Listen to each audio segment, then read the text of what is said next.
Hey, welcome. It's Granddaddy said, what? And here we are on Thursday, where we get to do Throwback Thursday.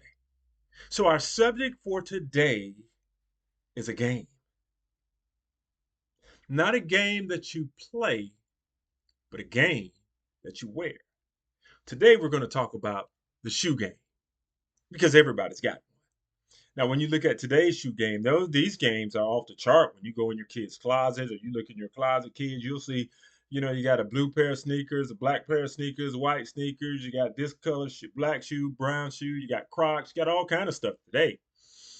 But back when Granddaddy was growing up, or maybe great granddaddy or other folks that you might run into, their shoe game was extremely limited. See, because the shoe game that's like here today was like this back in the day. And that shoe game only consisted of four types of shoes: church shoes, school shoes, play shoes, and work shoes. Right? So, guess what? You looking at your church shoes, they're only could be used for one thing, and that was to go to church in. Or maybe you were going someplace special and you had to dress up, then you get to wear your church shoes. School shoes, on the other hand, were only defined for school. You put them on before you went to school, and when you got back from school, you took them off. Then we had the sports shoes. Those were our Chuck Taylors or our Pro Kids back in the day. Well, we might be playing basketball in them or whatever we were doing for athletics. But that was their only purpose. No crossover. You weren't wearing like today you might see a guy going to the prom and he's got on sneakers. Oh no. No, no, no, no.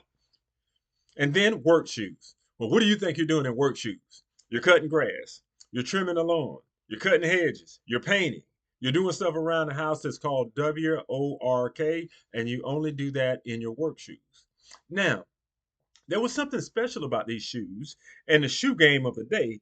These shoes had the ability to transport themselves from one row to another.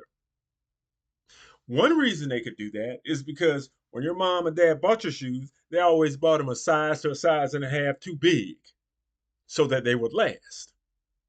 But for example, your church shoes, once you got them scuffed up enough and worn enough, they would automatically transition to your school shoes. Ah, okay, fantastic. So now I got school shoes. And now by the time I'm wearing them, they actually fit. Your athletic shoes that you wore and the rubber got real flat on the bottom and you would slip everywhere you went. The strings were all torn up, they were ripped all up, and you didn't want to walk around in them. They transitioned to your work shoes. So now you could cut the grass and it was no big deal, or you could paint and it was no big deal about what fell on your shoes.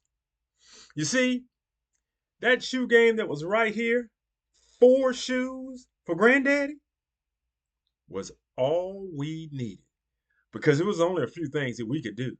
We could go to church, we could go to school, we could play, and we could go to work. Hey, that's it from Granddaddy Said What? You have a great day and count those shoes. See you on Friday for Faith Friday.